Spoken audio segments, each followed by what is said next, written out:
Cette deuxième capsule vidéo porte sur les valeurs du futur et du conditionnel, autrement dit sur les raisons pour lesquelles on emploie le temps du futur et le mode conditionnel. Lisez ces 3 exemples et cherchez à deviner pour quelles raisons le futur est employé dans ces phrases. Appuyez sur pause pour prendre le temps de la réflexion. Le premier emploi du futur est naturellement, comme son nom l'indique, de situer l'action dans l'avenir, comme dans la phrase « Nous partirons en vacances l'été prochain ». Il peut également, comme vous le savez déjà, exprimer un ordre ou un conseil, comme dans la phrase « Tu fermeras la porte en sortant ».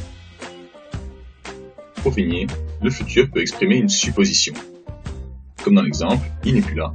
Il aura pensé que nous sommes partis en taxi et ne nous aura pas attendus. Passons maintenant au mode conditionnel. De nouveau, lisez ces 3 exemples et cherchez à deviner pour quelles raisons le conditionnel y est employé. Appuyez sur pause si nécessaire. Premièrement, vous aurez observé que le conditionnel peut exprimer un conseil, comme dans la phrase « Tu devrais partir avec lui ». Il exprime fréquemment un souhait. C'est le cas dans l'exemple « Elle voudrait venir avec nous en bateau ».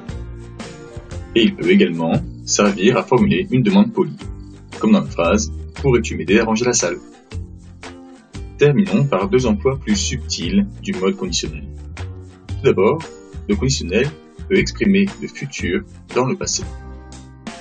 Derrière cette expression un petit peu surprenante, se cache une simple règle de concordance de temps.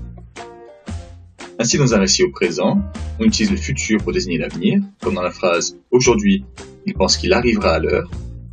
Mais dans un récit au passé, il faut utiliser le conditionnel, comme dans la phrase « Hier, il pensait qu'il arriverait à l'heure ». Pour terminer, penchons-nous sur le cas complexe du système hypothétique. Le conditionnel fonctionne alors avec une proposition subordonnée commençant par « si » qui exprime une hypothèse.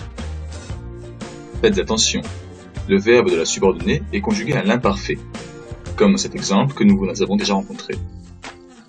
L'erreur la plus fréquente est de conjuguer le verbe de la subordonnée introduit par « si » au conditionnel. Si je le pourrais, je viendrai te voir.